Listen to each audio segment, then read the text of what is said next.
Lasalud.mx, porque la salud es primero. Presenta la entrevista.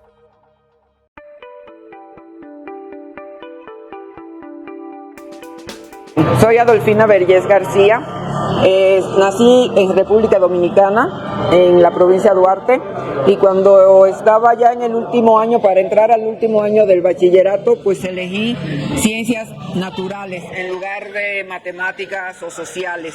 Me gustaban mucho los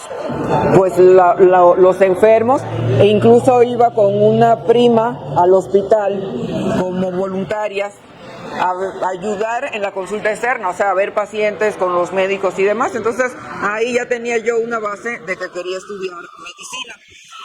Entré a la universidad en Santo Domingo, en la carrera de medicina, me aceptaron, y cuando comencé el primer año, pues entre las amistades y lo que oía, comencé a tener ideas de que a lo mejor quería estudiar otra cosa, que no fuera medicina.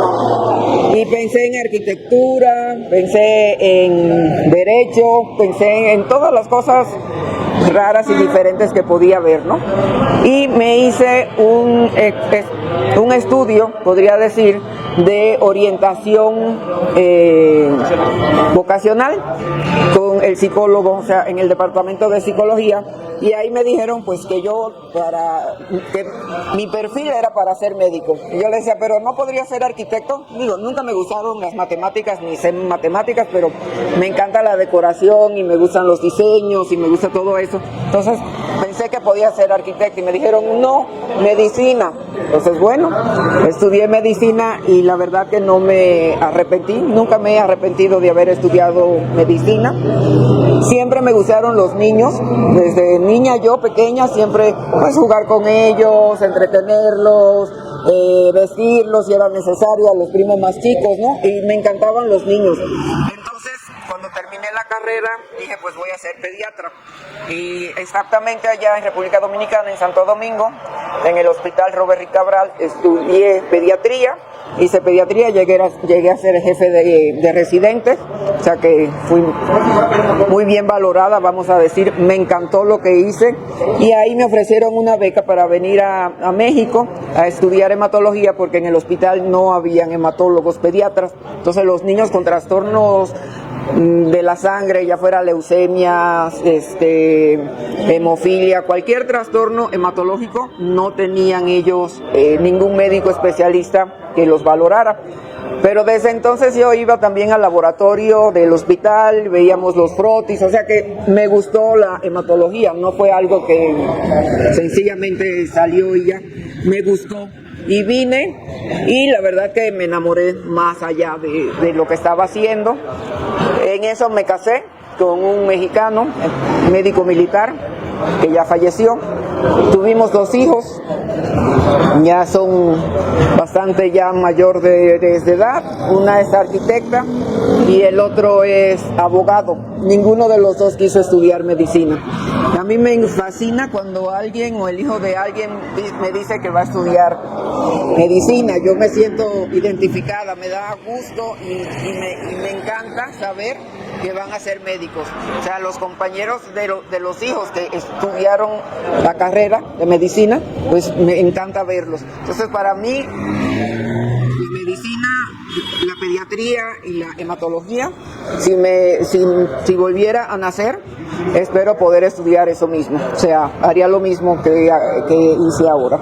Entonces la hematología tiene muchas ramas y tengo la suerte pues desde el infantil pues comenzar a ver diferentes padecimientos, aunque me he dedicado mucho a hemofilia, sobre todo en los últimos años, pero durante mi carrera y los primeros años que trabajé como médico adscrito, tanto en el hospital infantil como en el hospital de la raza, pues pude ver todos los trastornos hematológicos, desde los infantes, niños, adolescentes, que era hasta donde nosotros lo veíamos. Tuve la suerte de pasar también, antes de comenzar mi trabajo como médico adscrito, estuve en el Instituto Nacional de Perinatología, que fue una experiencia fabulosa, porque vi los trastornos hematológicos de los neonatos, que puede ser otra carrera. O sea, la hematología en los niños es algo realmente importante porque es muy variada. No es como los adultos que tienen una enfermedad y es igual porque todos son adultos. En hematología, en los niños desde el primer día de nacimiento tienen unas cifras que van, o sea, unas cifras en cuanto a cuenta de leucocitos, cuenta de, o sea, la hemoglobina, esto nada más por decir algo, ¿no? Hemoglobina, plaquetas, aunque la plaqueta sí se mantienen, pero la hemoglobina varía durante todo el primer año de vida y a los 4 meses pueden tener 10 gramos de hemoglobina y no necesariamente tienen anemia. Entonces es algo increíble como uno tiene que aprender todos esos cambios que son normales en los niños durante la lactancia. Luego vienen preescolar, que también tienen cambios, necesitan más hierro. Hay que estar pendiente de todos sus parámetros hematológicos estén dentro de lo que deben de estar, y de ahí escolares, que ya son más parecidos, mantienen un ritmo muy similar, y la adolescencia, que es otro cambio brusco, otro cambio completamente diferente. Tenemos padecimientos diferentes a los adultos porque se manifiestan desde recién nacido. Hay enfermedades hematológicas como la aplasia pura de serie roja, por decir algo, que se puede manifestar muy temprano, y hay enfermedades hematológicas hereditarias como es la anemia drepanocítica, que también se puede presentar desde muy temprana edad, o sea, después de los 6 meses la anemia drepanocítica da manifestaciones clínicas, en los primeros 6 meses no. Hay también la hemofilia y otros trastornos de la coagulación que también se manifiestan desde el periodo neonatal. Entonces a mí se me hace muy interesante. Es un mar de oportunidades, yo podría decir, que uno no se aburre, porque ver pacientes pediátricos todos van a ser diferentes, y realmente se me hizo fabuloso poder tener esa experiencia tan variada y tan trascendente. Algo importante también es que yo pienso mucho en eso, la relación del médico con los padres, que ese médico que maneja niños, ese médico pediatra, tiene que saber tener una buena relación con los padres. Si el médico se gana la confianza de los padres, va a poder les va a poder dar un mejor tratamiento más adecuado que si no se gana la confianza. Entonces eso es trascendente también para un pediatra, ganarse la confianza de los padres, que los padres confíen a ojos cerrados en ellos.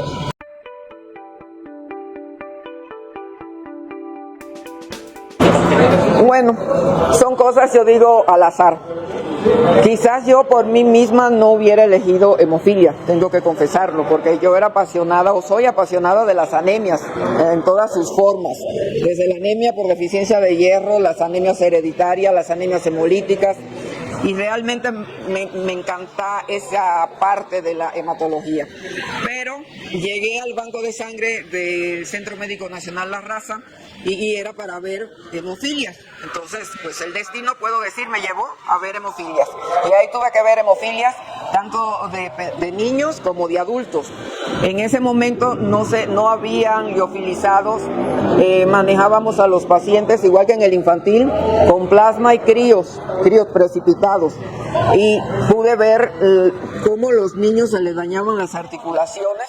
Me tocó ver niños VIH con complicaciones, prácticamente murieron casi todos, y luego me trató, también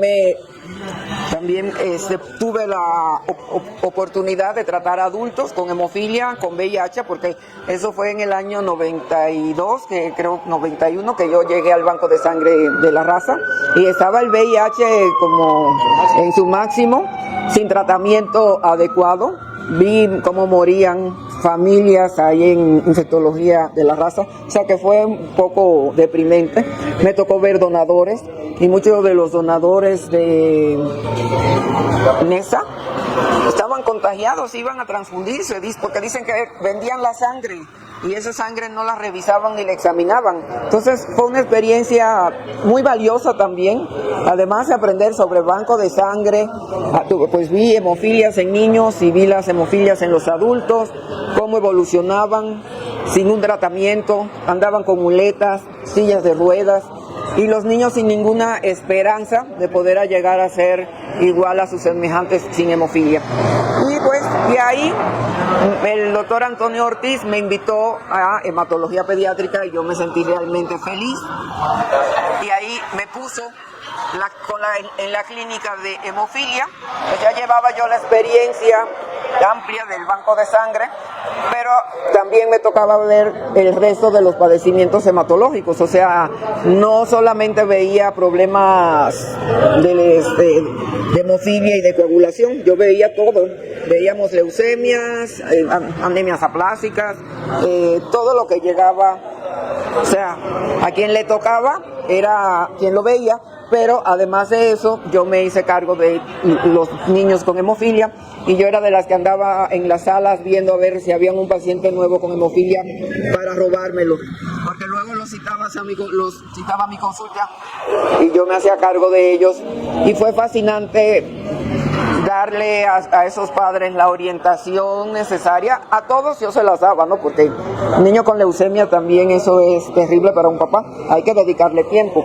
Pero a los papás con hemofilia también yo les dedicaba tiempo y les decía cómo se heredaban, cómo la importancia de darle el tratamiento. Ya en ese entonces se usaban los liofilizados de factores de la coagulación con inactivación viral, entonces no tenían riesgo ya de adquirir ningún virus conocido hasta ese momento. O sea, siempre se dijo, bueno, si aparece un virus emergente, por eso se hicieron luego los recombinantes.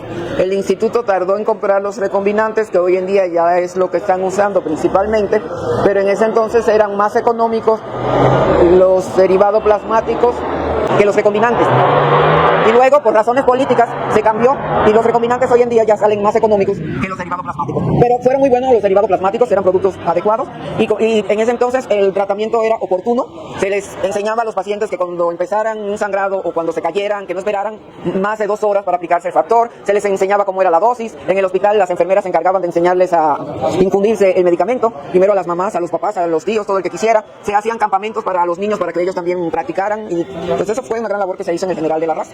Tenemos una enfermera, Lili Trujillo, que hay que darle ese reconocimiento, porque ella ha enseñado generaciones. Así después, de pronto, me encontré niños ahí que ya no eran niños, eran adultos. Me dio muchísimo gusto. Entonces, bueno, eso, yo creo que la labor no es solamente darles el factor que sea, puede ser el mejor de los factores o quizás no tan bueno, pero es indispensable la educación, lo que uno les puede transmitir a los padres, la importancia de que las cosas que necesiten hay que hacerlas. A veces necesitamos ponerles catéter venoso central, lo que llamamos puerto. Algunos papás no quieren, porque no entienden. Yo creo que si uno les explica y les enseña y le dice las ventajas, entonces creo que ellos entrarían en razón. Entonces realmente me apasionó la hemofilia, pero fue algo que me llegó un poco de improviso. Luego la arquitecta Marta Monteros me invitó, ella fue la presidenta luego de la Federación de Hemofilia de la República Mexicana, me puso como asesora médica, trabajé mucho con ella codo a codo, hacíamos entrevistas en varios programas de radio, de televisión, visitamos muchos lugares para dar entrevistas, para dar pláticas, los congresos que se hacen a los pacientes que se siguen haciendo. Entonces, bueno, pues luego me fui a nivel central y ahí sí, nada más pura hemofilia. Ya ese era mi destino. Pero me da alegría, qué bueno que me tocó. Y vuelvo a decirlo algo que ya lo he dicho quizás mucho, que me siento yo más honrada y he sacado yo y he aprendido más con la hemofilia que lo que yo le haya podido dar. O sea, he recibido muchísimo con hemofilia, porque los aprendizajes de vida, el ver a los niños, por ejemplo, cuando yo comencé profilaxis primaria en el 2006 con el primer paciente y con varios pacientes más profilaxis secundaria. Y cuando yo vi a esos niños corriendo y con una vida similar a los que no tenían hemofilia, yo dije, pues ya me puedo morir porque vi algo maravilloso. O sea, yo me sentí realmente emocionada de poder ver que esos niños podían hacer lo que hacían sus padres y que las mamás estaban tranquilas. Las mamás no tenían la angustia de que cuidado si te cae o cuidado, ¿no? Las mamás se liberaron, por decirlo así. Le quitamos ese peso de que ya eran las portadoras y que por tanto sus hijos no podían hacer lo que hacían los demás niños. Y eso fue fabuloso. Corrían y corrían y corrían. Además de que había factor que se le podía poner si en caso de que tuvieran alguna hemorragia, ¿no? O sea, cambió completamente el mundo de la hemofilia. Y eso fue realmente un regalo. Y lo agradezco a la vida. No lo busqué, pero me llegó.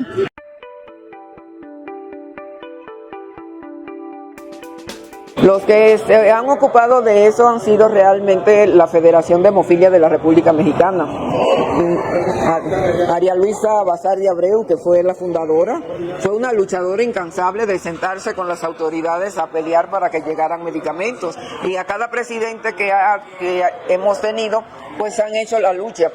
Los laboratorios, la industria también se ha preocupado para que esos medicamentos nuevos, novedosos, el instituto, el ISSSTE y Salubridad los compren.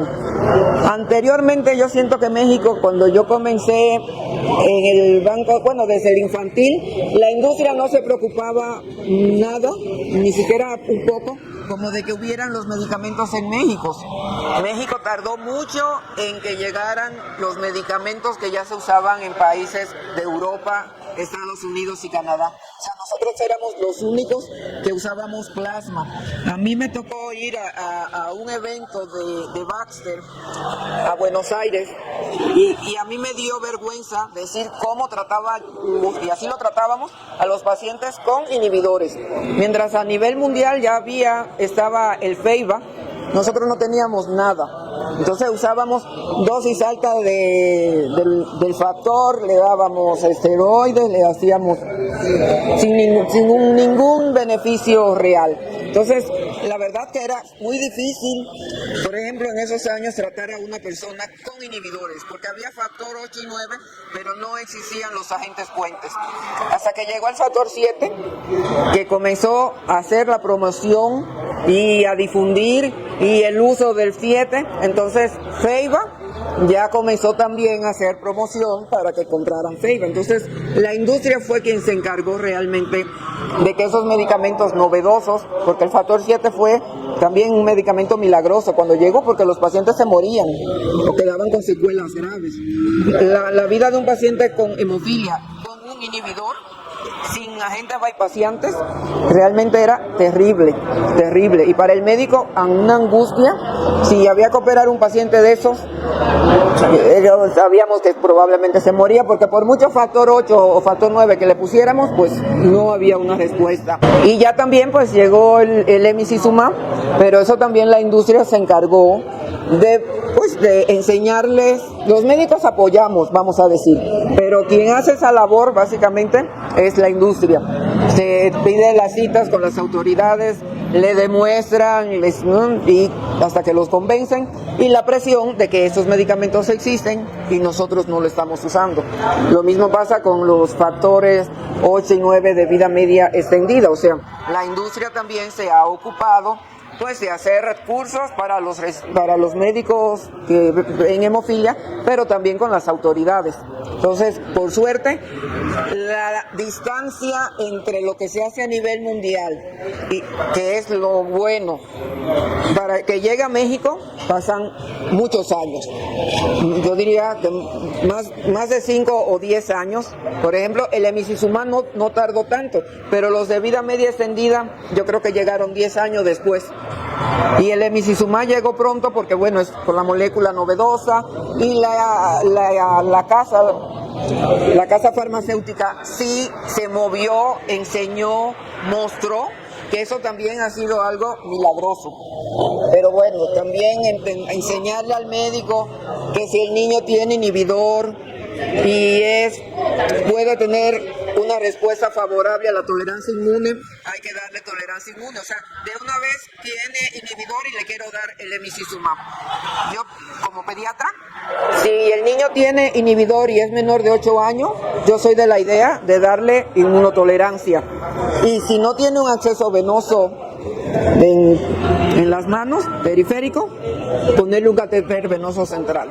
Pero para eso hay que educar a los papás y decirles, fíjense, es que si le dejamos el inhibidor y tiene una hemorragia o necesita una cirugía, con el emicizumab no va a poder entrar porque lo llevan a hemofilia leve, y los pacientes con hemofilia leve se mueren si no le dan el factor. Entonces, que ellos entiendan que si no tiene un inhibidor es más fácil porque lo van a tratar con factor 8. Porque a veces el tratarlos con factor 7 no siempre, o Feiba no siempre la respuesta es adecuada. A veces unos responden muy bien al 7, otros responden muy bien al Feiba, y unos no responden ni a uno ni a otro. Entonces, todas esas cosas hay que decirles a la mamá para que vean que la tolerancia inmune como que no es castigo, porque muchos lo que quieren, que no le pongan catéter, el emicizumab subcutáneo, y ahí queda. Más fácil para el médico también, porque yo médico me pasaría 1 hora explicándole la ventaja de un acceso venoso y de quitarle el inhibidor.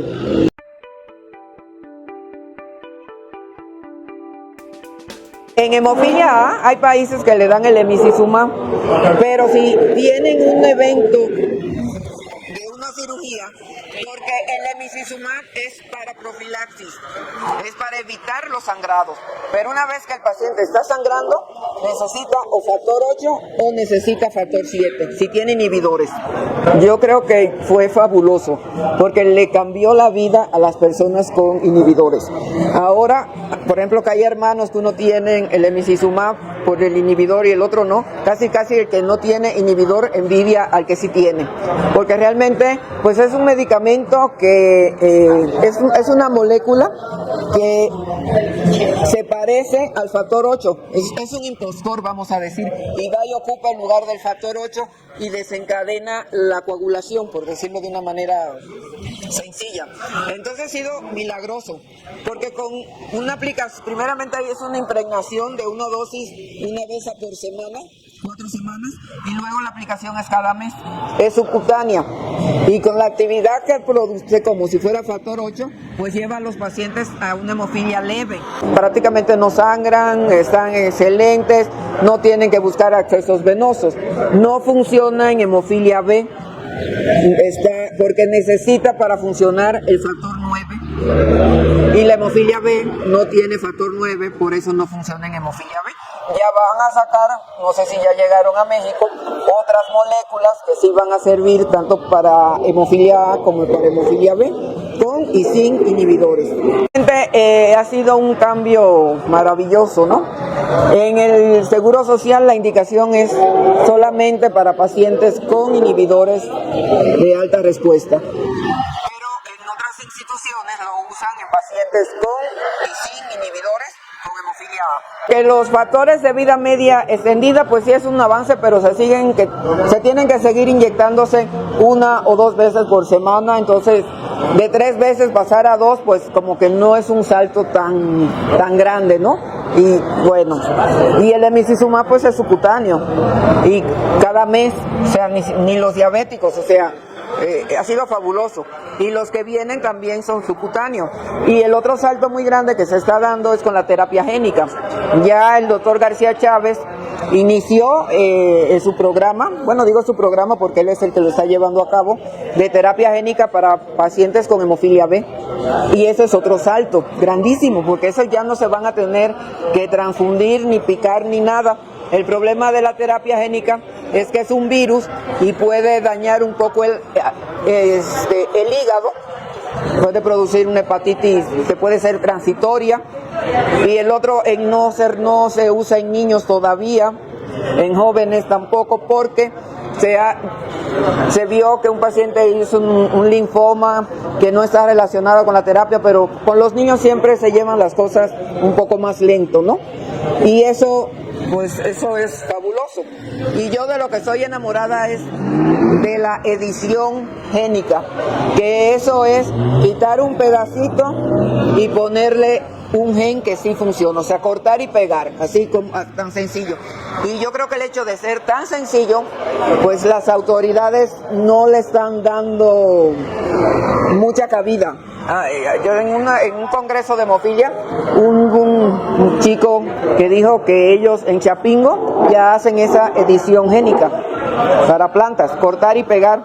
Eso llegará, pero creo que sí tiene, bueno, miedo de que se salga de de hacer el bien, ¿no? Es como la clonación ya hay muchísimos animales clonados, o sea, la clonación no quedó en la oveja, la clonación es a todo lo ancho y largo de los países ricos. Clonan camellos, clonan lo que ellos quieren. Pues es lo mismo. Y esa ya no heredarían la hemofilia, porque mientras tanto, con la terapia génica siguen heredando, porque el gen se queda ahí. Solamente llega una molécula para que se produzca factor 8. Pero el gen ahí sigue y van a transmitir la hemofilia.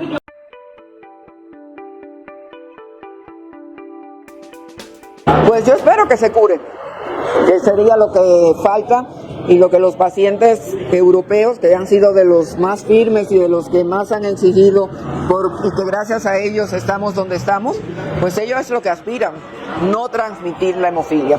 Aunque eso no significa que la hemofilia va a desaparecer, porque sabemos que hay mutaciones de novo. O sea, quizás ellos ya no la transmiten, pero las mutaciones de novo o las que se han transmitido a través de las mujeres de la familia.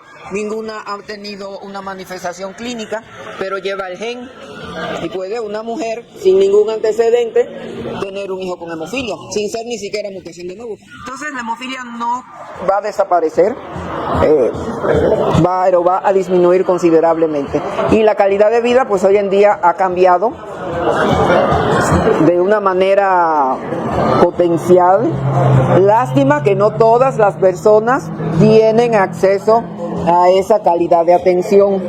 Lástima que en el mundo dicen que hay más del 70% que no tienen acceso a una buena atención.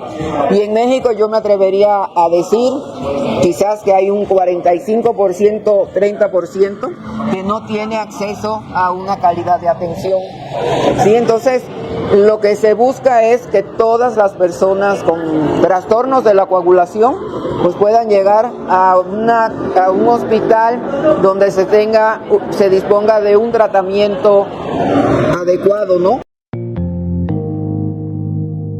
Lasalud.mx